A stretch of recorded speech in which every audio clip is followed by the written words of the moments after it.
칼 융은 프로이트의 제자 중 한 사람이었습니다. 그는 인류 역사상 가장 중요한 정신과 의사이자 사상가 중 한 사람입니다.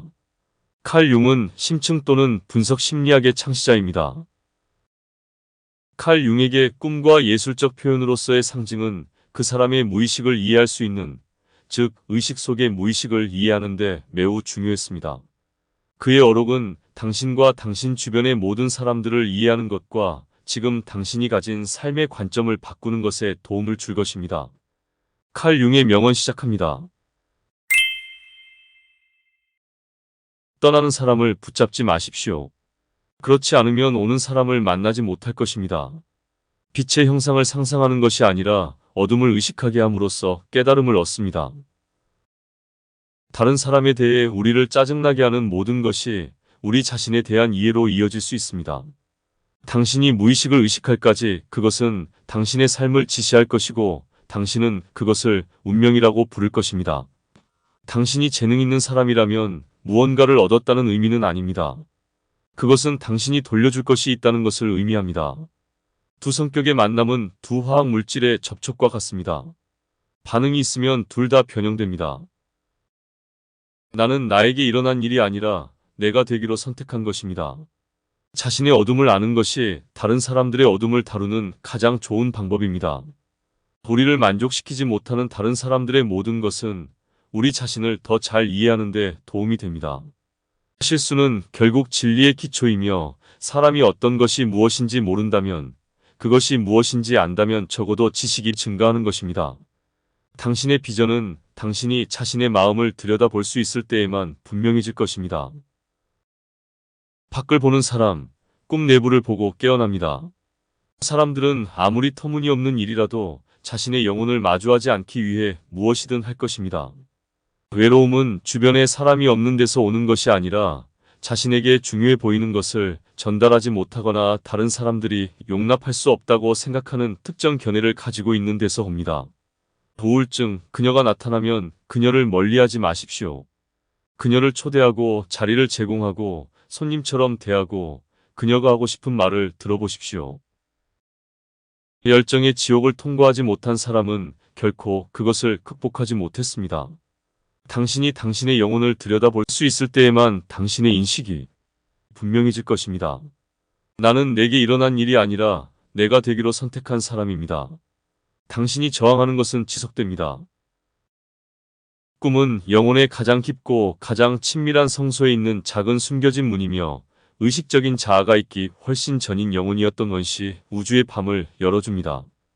우리는 자신을 완전히 통제한다고 생각할 수 있습니다. 그러나 친구는 우리가 전혀 모르는 우리에 대해 쉽게 공개할 수 있습니다. 인간의 비전은 자신의 마음을 들여다볼 수 있어야 비로소 명료해진다. 다른 사람이 우리를 화내게 하는 이유를 살펴보면 우리 자신을 이해할 수 있다. 밤이 있으면 낮이 있기 마련이고 1년 중 밤의 길이는 낮의 길이와 같다. 마찬가지로 어두움이 있어야 행복한 삶도 존재한다. 행복에 상응하는 슬픔이 부재하다면 행복은 그 의미를 상실해버리고 만다. 당신이 가장 두려워하는 것을 찾아라. 진정한 성장은 그 순간부터 시작된다. 우리 모두의 내면엔 우리가 모르는 또 하나의 자신이 있다. 새로운 것의 창조는 지능이 아니라 내적 필요에 의한 놀기 본능을 통해 달성된다. 창의적인 사람은 자신이 사랑하는 것을 가지고 놀기 좋아한다. 무의식을 의식화하지 않으면 무의식이 우리 삶의 방향을 결정하게 되는데 우리는 바로 이런 것을 두고 운명이라고 부른다. 자신의 마음속을 들여다봐야만 비전이 명확해진다. 밖을 보는 사람은 꿈을 꾸고 내면을 보는 사람은 자각한다. 정신병증은 궁극적으로 그 의미를 발견하지 못한 영혼의 고통으로 이해되어야 합니다. 가장 강렬한 갈등이 해결되면 쉽게 방해받지 않는 안정감과 침착함을 가지게 된다. 가치 있고 지속적인 결과를 내기 위해서는 치열한 갈등이 필요하다. 외부를 바라보는 사람은 꿈을 꾸지만 자신의 내면을 바라보는 사람은 깨어난다. 정상적인 사람은 타인을 고문하지 않는다. 고문을 당한 사람이 고문자가 된다. 행복한 삶은 어둠이 없으면 존재할 수 없고 슬픔이라는 균형이 없으면 그 의미를 잃고 말 것이다. 무슨 일이든 인내와 평정이 함께한다고 생각하는 것이 훨씬 낫다. 당신의 전망, 자신의 마음을 들여다볼 수 있을 때 비로소 밝혀질 것입니다. 밖을 내다보는 사람은 꿈을 꾸고 안을 보는 사람은 깨어난다. 자신의 마음을 들여다볼 수 있어야 비전이 분명해집니다. 밖을 내다보는 사람은 꿈을 꾸고 안을 보는 사람은 깨어난다. 내 존재의 의미는 안의 삶이 나에게 던지는 질문에 있다. 나는 누구인가? 라는 물음에 스스로 답하지 않으면 세상의 반응에만 의존하게 될 것이다. 스스로에게서 외면당한 것들은 현실에서 의미 있는 사건들로 그 존재가 드러난다. 가장 위험한 심리적 실수는 자기 안에 그림자를 남들에게 더 씌우는 것이다. 이것이 거의 모든 분쟁의 근원이다. 자기 자신의 어둠을 아는 것이 다른 사람의 어둠을 다루는 최선의 방법이다. 사람에게 가장 위험한 것은 바로 그의 안에 있는 자아이다. 사람은 빛을 추구한다고 밝아지는 것이 아니라 어둠을 의식화해야 밝아진다. 너 자신은 나에게 일어난 사건들의 총합이 아니다. 나는 내가 되고 싶어 선택해온 존재이다.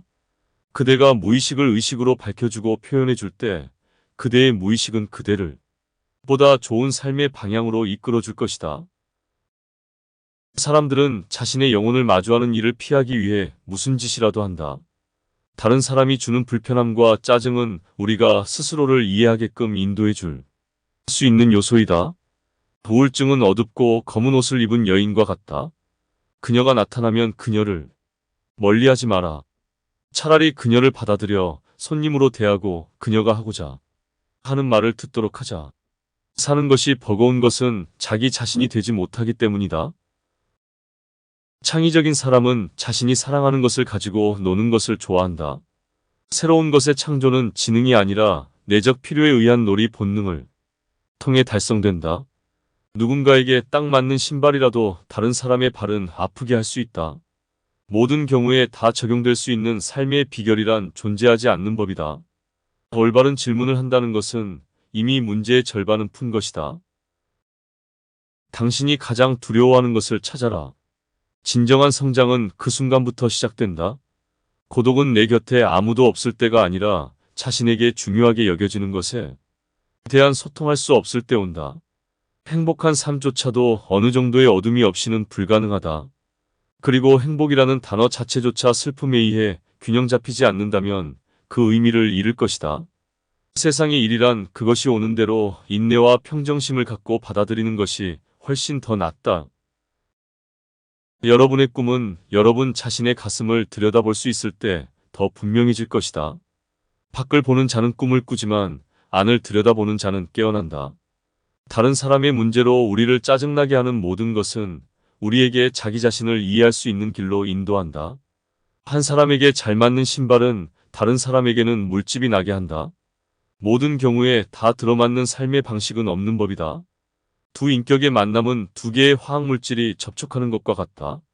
만일 어떤 반응이 있다면 둘 다 변형된다. 우리가 무엇이든 먼저 수용하지 않으면 그것을 변화시킬 수 없다.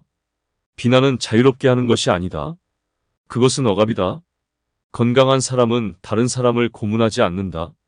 일반적으로 고문받고 있는 사람들, 바로 그런 사람들이 고문하는 사람으로 변한다. 가장 강렬한 갈등들이 극복된다면 쉽게 동요되지 않는 안정감과 평온감을 남긴다. 바로 이런 강렬한 갈등들과 그것들의 거대한 불꽃이 같이 있고 지속적인 결과들을 산출하기 위해 필요하다.